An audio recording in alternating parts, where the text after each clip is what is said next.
today we have Jerica Maxey. She is the sexual assault advocate at Women's Center of East Texas. We're glad to have you today at our SAAM sit-down, Jerica. Thanks for having me. Tell us a little bit about yourself. Well, I've been serving as a sexual assault coordinator here at the Women's Center for almost 6 years, and it's been a journey, but I've learned to really love my job.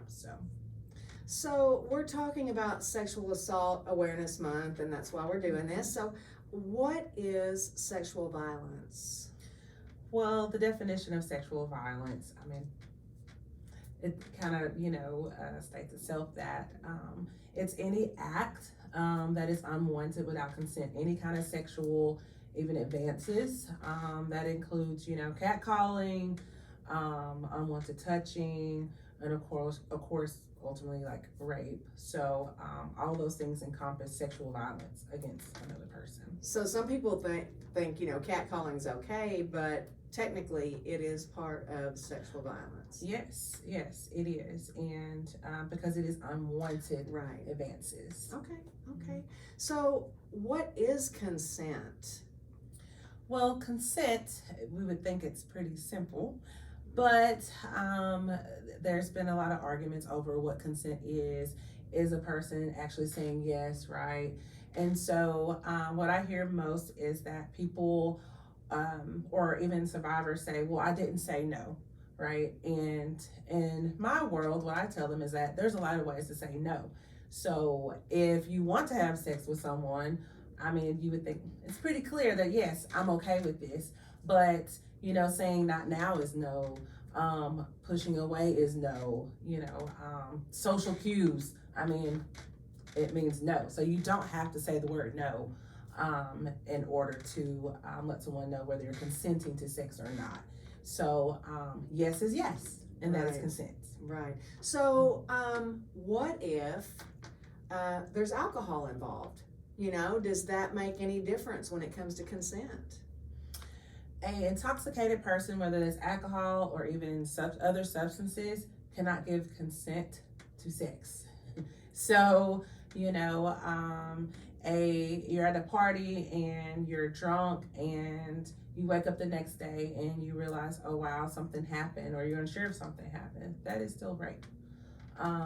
If you decide, hey, we're gonna get together and people are, smoking marijuana or whatever, you still cannot give consent when you're under the influence of anything. Because basically you're incapacitated.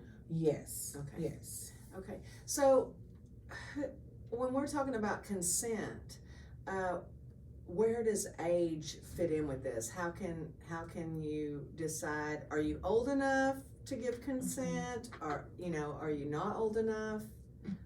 So in the state of Texas, a person cannot consent legally to sex unless they're 17 and older.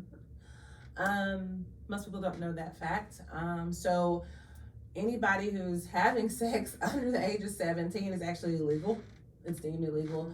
But 17 is the number where someone can actually legally consent to sexual activity. So who's responsible for sexual violence? The age-old question, So the person who decides to take power and control of another person's body is the person responsible. Definitely. Of course, people struggle with the guilt and the shame, thinking like, hey, I shouldn't have worn this, or I shouldn't have said this, or I shouldn't have gone on a date with him, or I met him online. There's a lot of things that survivors or thoughts that survivors have in self-blame, but the person who does this is to blame. Right, because it doesn't matter what that person is wearing. Just because she may be wearing something that others may think is a little provocative or inappropriate, that gives nobody the right to sexually assault that person. Right. And it's really crazy that people still think that, it's the girl who's, her shorts were too short. Right, or showing too much. But I mean, just in my experiences with clients coming in here, I mean, they're in PJs, they're I'm just hanging out at my friend's house, things like that. It's never what we think. Right. They're just regular people wearing regular clothing. Right. Yeah. Why do you think, or statistically, why do people commit acts of sexual violence? You know what? I tell my clients that, the asking, that question of why do they do this? I don't have an answer for that. Why someone would want to do these things, but it is a power and control factor that plays into people who commit these crimes. Okay, so it's not a person that's just like, oh, this girl's so hot, I'm gonna do this, right? It's not that. It is power and control. It is something within this person that they have to have that, and it's more than just sex with sexual assault. So who experiences sexual violence? So statistically, 1 in 3 girls will experience or have experienced sexual assault, and 1 in 6 boys will and have experienced sexual assault. So sexual assault does not discriminate. It doesn't matter your background, your ethnicity, your gender, how much money you have, whether you're homeless or you live a mansion on a hill, it doesn't matter. Like, everyone is, vulnerable to being sexually assaulted, which is very scary. Yeah, that is scary. So what can we do to help end sexual violence? Well, we can, as a community, come together and speak out against sexual violence, and just not accepting that, this happens to, young women in their lives, it's gonna happen, because some people just feel like, it's a common thing, it's gonna happen. But I really feel like the community can have a great impact on, trying to end sexual violence. Unfortunately, realistically, can we stop people from being, evil? No, you cannot. But we can rally around those survivors and support those survivors, and, take a stand against it. That's basically all that we could do. Well, and also kind of like what we're doing here, we're educating the general public on things that it's hard to talk about this kind of thing. Yes. People don't like talking about it. Right. But it's real and it really happens. Yes. So how do you think, or what is your opinion on how survivors can protect themselves? So I really feel that we have to be very careful in the wording of that. Like, telling someone, hey, if you know how to shoot a gun, or if you take a self-defense class, that's going to prevent rape, that's a little, not true. But we can empower people, if you feel that, hey, I want to take a self-defense class just to feel empowered, that, maybe that I feel strong, that I can defend myself, great, go ahead. Some people also feel like, if I carry a gun, it's Texas, carry a gun. Maybe if I have a weapon, that I'll feel more safe. So it's really just to help a person feel more safe when they're alone or going out, things like that. So a lot of people think, hey, I'll just buy pepper spray. And, what are your thoughts on that? Well, whatever makes you feel safe. If you want pepper spray, fine. There's a lot of things you can find online to help, like keychains and things like that are kind of sharp, But, a person really doesn't know how they would respond in that situation. Exactly. There's the flight, fight or freeze. And so, some people, when they're in a situation, you might be a feisty person. I'm pretty feisty. But when you're in that situation, you might freeze up. You might just, your body stops. And that's something that you can't control. Right, because we can say what we think we will do. Yes. But until you're in that situation, right, you really don't know what you really don't know. And it depends on the person, like or your genetic makeup, really, of how you respond to dangerous situations. So, where and when does sexual violence happen? Anytime, everywhere. Sometimes even the most safest places. We hear things about even at church. Mm-hmm. Right. I mean, it could happen anywhere, and it can be anyone. It doesn't matter your status or your title or, how important this person is. It happens. It can happen. So if somebody has been sexually assaulted, what are their options? Yes. So if a person's been sexually assaulted and they would like to make a police report, they first of all, you should go to the hospital. The hospital provides not only medical treatment, but it just kind of eases the person's mind because they're thinking about probably STDs and all of those types of things, and you can receive medications to help prevent those things. And the SAAM nurse who does the forensic, collects DNA basically, she's also there to help make those connections with law enforcement, so that way you're not having to make too many trips, like going to the hospital then to the police station in the same night. But they will contact law enforcement, and most likely you will talk to someone that night if they're available. And if you want to not make a report, you can still go to the hospital and receive medical treatment to prevent STDs and things of that nature, and decide to report later. So there's been a lot of new changes within the last 5 years to help survivors and those who are afraid to report or don't know what to do at that time. So if they choose not to report to the police, but they go for medical evaluation and a SAAM kit, now that is held for an amount of time, so they, if they do change their mind and say, I do want to proceed with an investigation, then their kit has been stored and... Yes, they can preserve the kits. I don't want to say the wrong time. I guess up to 5 years. That way it gives the person time to decide, okay, what I really want to do. Because there may be a situation, let's say the person that raped them is a prominent person, and they're just like, I can't say anything. Right.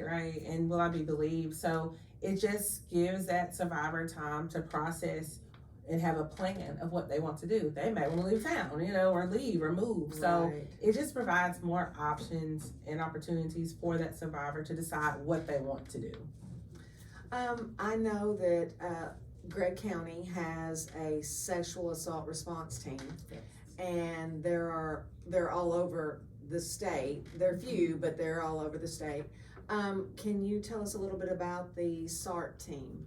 So the sexual assault response teams, they're created to make sure that survivors are taken care of, so to speak. Because a lot of times what happened before we had SART teams was, the survivor may have contacted law enforcement and then started a report, let's say, and they started an investigation, and then they don't hear from them ever again. And so the case is dropped because they don't know where the survivor is. And so providing these wraparound services, because it includes counselors, a representative from the DA's office, of course, law enforcement, a rape crisis center, which will be us, and even other entities in the community that could benefit survivors can be a part of the SART team. And so it just provides that extra support for the survivor and making sure that things work the way they're supposed to work, To make sure everything is... Yes, seamless. Everybody's taken care of. Yes. Well, that's a good thing to be a part of, and we do have one in Gregg County. Yes, we do. That's awesome. Yes. That's awesome. Excuse me. What if someone I know tells me that they've been sexually assaulted? What should I do? In one word, I can sum this up: support. That could be, being a listening ear, listening to them, hearing them out, but not pushing them to do something, because we have we know what we want them to do, right? Hey, report it and do this and that, but you need to be there to support them and listen. Just listen, and there's just so many ways you can support them. You can also provide resources for them, the Women's Center of East Texas. Yes. Or even, it just depends on the situation, what they're needing. But you can provide a resource and just support them. Just sit there, listen. As an advocate, what do you do here at WCET with our sexual assault survivors? So, of course, as an advocate, we provide the advocacy piece, and that's just simply, supporting them within the legal, the legal jargon, understanding that, providing accompaniment to SAAM exams, to court appearances. Anything that survivor does and they want us there, that's what we do as far as the advocacy side. I also provide something I call SA support, and it's basically helping them cope with the effects of the sexual assault. We don't talk about the actual sexual assault unless they want to, but we try to identify the areas in their life that have been affected the most. And a lot of times it's with relationships and emotions. So I work with them, it's like 10 weeks at a time, where we just kind of give them the tools to maintain while they're waiting on their court case or waiting to report. So it's just, again, another side of supporting them. You mentioned being with them during the SAAM exam. So what does Women's Center of East Texas provide to the survivor during that SAAM exam? So during the SAAM exam, we basically, we're there to, number one, provide the resources, let them know that, that, hey, you're not alone. There are certain things that you could qualify for, certain agencies that we could even hook you up with to help you, depending on what the situation is, whether that's trying to find a safe place to stay, because we do have a shelter that is open 24/7. And so if that's an option, we help them with that. If they want to live with a sister, brother, cousin, we help them with that, making sure they get there. We also, in the actual exam room, if the survivor wants us in there, we go. And we just sit with them and try to make them feel comfortable. We try to kind of prep them on, okay, what's going to happen next, in the room. So just making a very uncomfortable situation as comfortable as we can. As possible, yeah. Yes. Yeah, just to let them know that somebody's there. Yes. So, overall, what services does the Women's Center of East Texas provide? So we provide, of course, the advocacy. We also provide support groups. We do have a self-love group that I do with survivors of sexual assault, but we don't talk about the sexual assault. We talk about how to love ourselves better, because ultimately when someone is assaulted, a lot of times they lose their self-esteem and they don't feel valued, you lose all of that. So we do a self-love group. We also have a relationship, healing from basically abusive relationships. And of course, in abusive relationships, that could include sexual abuse. So we also have those groups on Mondays at noon, and mine is Thursdays at 6. And what else? We also provide help with, completing protective order applications, providing them resources for legal aid. Gosh, it's a lot that we do. We do. Just, filling out housing applications, filling out, applications to receive, SNAP benefits, like the list goes on, but we're there just to help them with those things, because it can be very overwhelming. Right. Well, is there anything that you want to share that maybe we didn't touch on that I forgot about or we haven't discussed? I just just want to encourage the community to get educated about sexual assault and sexual abuse.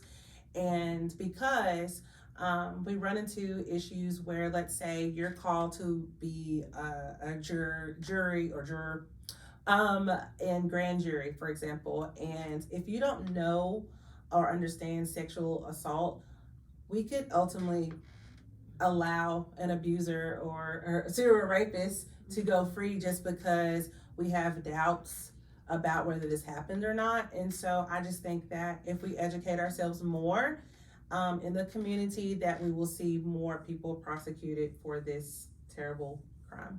Yeah, because knowledge is power. Sure is.